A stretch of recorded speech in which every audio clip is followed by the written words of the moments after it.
Welcome to తిందాం రా. స్పైసీగా క్రిస్పీగా ఉండే పప్పు చెక్కలు ఎలా తయారు చేసుకోవాలో చూద్దామండి. అలానే నోట్లో వేసుకుంటే కరిగిపోయే బెల్లం సున్నుండలు ఎలా తయారు చేసుకోవాలో చూడండి. అలానే 3 రకాల పప్పులతో నోట్లో వేసుకుంటే కరిగిపోయే గుల్లగుల్లగా వచ్చే జంతికలు ఎలా తయారు చేసుకోవాలో చూడండి. బియ్యం పిండితో కాకుండా బియ్యంతో చేసుకునే పొంగడాలు మెత్తగా రుచిగా రావాలంటే ఎలా తయారు చేయాలో చూడండి. ఈ 4 రకాల పిండి వంటలు చూడాలంటే మా వీడియోని స్కిప్ చేయకుండా చూడండి. మా వీడియోస్ని మీరు లైక్ చేయండి, కొత్తగా చూసిన వారు అయితే సబ్స్క్రైబ్ చేయండి, అలానే పక్కన ఉన్న బెల్ ఐకాన్ క్లిక్ చేయండి. మేము డైలీ అప్లోడ్ చేసే ప్రతి వీడియో మీకు నోటిఫికేషన్గా వస్తాయి. పప్పు చెక్కలు కావాల్సినవి 10 పచ్చిమిర్చిలో ముక్కలుగా కట్ చేసుకోవాలి. అంగుళం అల్లం ముక్క వేసుకుని మెత్తగా మిక్సీ పట్టుకోవాలి. ఒక బౌల్లో 2 గ్లాసుల నిండుగా బియ్యం పిండి వేసుకోవాలి. టేస్ట్ తగ్గట్టుగా సాల్ట్, జీలకర్ర వేసుకోవాలి. కట్ చేసి పెట్టుకున్న కరివేపాకు వేసుకోవాలి. బరకగా మిక్సీ పెట్టిన పల్లీల పొడి వేసుకోవాలి. నానబెట్టి ఉంచుకున్న శనగపప్పును వేసుకోవాలి. 2 గరిటెలు బటర్ వేసుకోవాలి. మనం పేస్ట్ చేసుకున్న అల్లం పచ్చిమిర్చి పేస్ట్ వేసి పిండి అంతటికి బాగా కలిసేలా కలుపుకోవాలి. కొంచెం వాటర్ పోసుకుని చపాతీ ముద్దలా వచ్చేలా కలుపుకోవాలి. మరీ పలచగా కాకుండా కొంచెం గట్టిగానే కలిపి పక్కన పెట్టుకోవాలి. ఒక కవర్ తీసుకుని కొంచెం ఆయిల్ రాసుకోవాలి. చిన్న ముద్దలుగా చేసుకుని చేతితో పప్పు చెక్కలు చేసుకోవాలి. ఇలా వీలుంటే చేతితో చేసుకోవచ్చు, లేకపోతే చిన్న ఉండలుగా చేసి కవర్ పైన పెట్టి పైన మరొక కవర్ వేసి ఇలా గిన్నెతో చేసినా కూడా పప్పు చెక్కలు బాగా వస్తాయండి. లేకపోతే పూరీ చేసిన దాంతో కూడా చేసి పక్కన పెట్టుకోవాలి. స్టవ్ పైన ఒక కడాయి పెట్టుకుని కొంచెం నూనె వేడెక్కనివ్వాలి.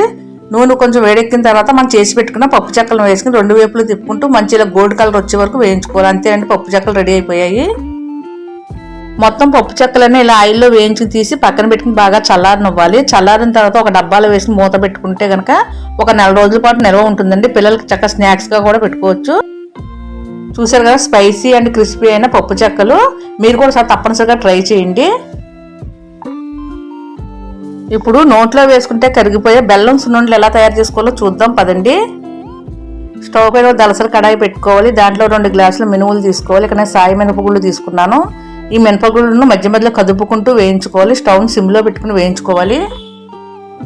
ఇలా కలుపుకుంటూ వేయించుకోవాలండి. మంచి బంగారు రంగు వచ్చే వరకు వేయించుకోవాలి. ఇలా ఈ కలర్ వచ్చిన తర్వాత తీసి పక్కన పెట్టి బాగా చల్లారనివ్వాలి. ఈ పప్పులు వేగినవి చూడాలంటే గట్టుపైన కొంచెం వేసి గ్లాస్తో నలిపితే చక్కగా పగులుతాయండి.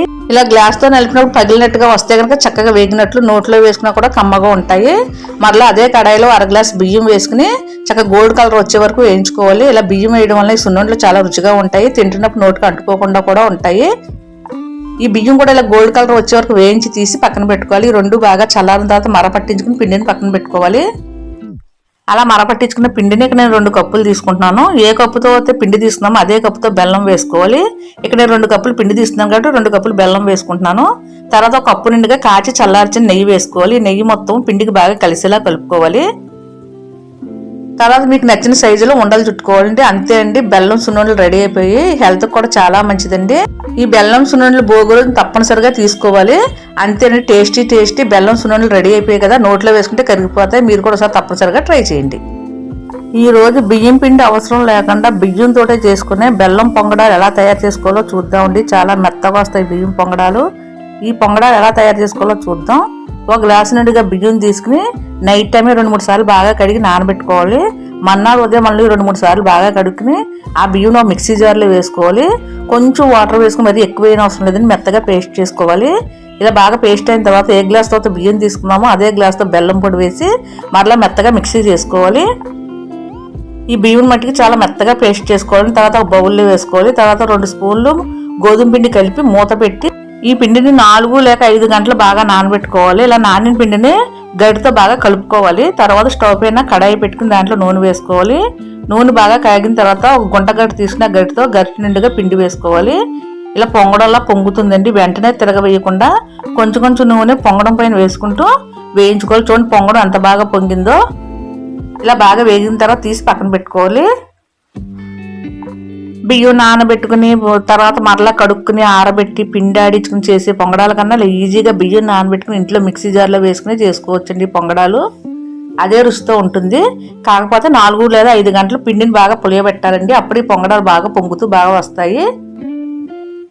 ఈ పొంగడాలు పిండి పులిసిన తర్వాత దాంట్లో కొంచెం యాలకుల పొడి, చిటికెడు సాల్ట్ వేసుకుంటే గనక మంచి రుచిగా వస్తాయండి. ఈ బియ్యంతో చేసిన పొంగడాలు మెత్తగా పొంగుతూ రావాలంటే గనక పిండి రుబ్బిన తర్వాత 4 లేక 5 గంటలు నానబెట్టడం కంపల్సరీ అండి. ఈ టిప్స్తో మీరు కూడా బియ్యం నానబెట్టుకుని ఇంట్లోనే పొంగడాలు చేసుకోండి. ఈ రెసిపీ కనుక మీకు నచ్చినట్లయితే వెంటనే మాకు కామెంట్ చేయండి. 3 రకాల పప్పులతో జంతికలు ఎలా తయారు చేసుకోవాలో చూద్దామండి. స్టవ్ పైన కడాయి పెట్టుకుని అరకప్పు శనగపప్పు, అరకప్పు పెసరపప్పు వేసి వేయించుకోవాలి. అరకప్పు మినుములు కూడా వేయించి తీసి పక్కన పెట్టుకోవాలి. 4 కప్పులు బియ్యం వేసుకోవాలి. ఇవన్నిటిని మరపట్టించుకుని పక్కన పెట్టుకోవాలి. అలా మరపట్టించుకుని పిండిలో ఉప్పు, కారము, అల్లం పచ్చిమిర్చి పేస్టు, వాము వేసుకోవాలి. 2 స్పూన్లు బటర్ వేసుకోవాలి. కాచి చల్లార్చి నీళ్ళు వేసి కలుపుకోవాలండి. మరీ వేడిగా కాకుండా కాచి చల్లార్చి నీళ్ళు వేసుకోవడం వల్ల నూనె పీల్చకుండా ఉంటుంది. చపాతీ పిండిలా కలిపి పక్కన పెట్టుకోవాలి. స్టవ్ పైన కడాయి పెట్టుకుని నూనె వేసుకోవాలి. జంతికల గొట్టంలో పిండి వేసుకుని మీకు ఏ టైప్ జంతికలు కావాలంటే ఆ టైప్లో నొక్కుని నూనెలో వేసి వేయించుకోవాలి. పెద్ద జంతికలు కావాలంటే పెద్ద వేసుకోవచ్చు, చిన్న జంతికలుగా కావాలంటే చిన్న జంతికలుగా కూడా వేసుకోవచ్చు. ఇలా జంతికలు వేసినప్పుడు చిన్నగా రావాలంటే కనుక ప్లేట్ కొంచెం నూనె రాసుకుని ప్లేట్ పై నొక్కుని నూనెలో వేసుకోవడం వల్ల ఈజీగా వస్తుందండి. వంట రాని వాళ్ళు కూడా ఈజీగా చేసుకోవచ్చు. చేతి మీద నూనె పడుతుందని భయపడిన అవసరం లేకుండా ఇలా ప్లేట్ పైన వేసుకుని నూనెలో వేసుకోవడం వల్ల చక్కగా వేగుతాయండి. ఇలా 3 రకాల పప్పులతో చేసుకోవడం వల్ల చాలా రుచిగా ఉంటాయండి. చూడండి ఎంత క్రిస్పీగా వచ్చి ఎంత కలర్ఫుల్గా ఉన్నాయో. మీరు కూడా ఈ విధంగా తప్పనిసరిగా ట్రై చేయండి. ఇలా ఈ 3 రకాల పప్పులతో జంతికలు చేయడం వలన హెల్తీగా టేస్టీగా కూడా ఉంటాయండి. మీరు కూడా ఒకసారి తప్పనిసరిగా ఈ విధంగా ట్రై చేయండి. చూశారు కదా, సంక్రాంతికి చేసుకున్న 4 రకాల పిండి వంటలు, జంతికలు, సున్నుండలు, అలాగే పప్పు చెక్కలు, బియ్యం పొంగడాలు. ఈ రెసిపీస్ కనుక మీకు నచ్చినట్లయితే మా వీడియోస్ మీరు తప్పనిసరిగా లైక్ చేయండి, షేర్ చేయండి, సబ్స్క్రైబ్ చేయండి. మీ లైక్ మాకు ఎంతో విలువైందండి. తప్పనిసరిగా లైక్ చేయడం మట్టుకు మర్చిపోకండి. Thank you.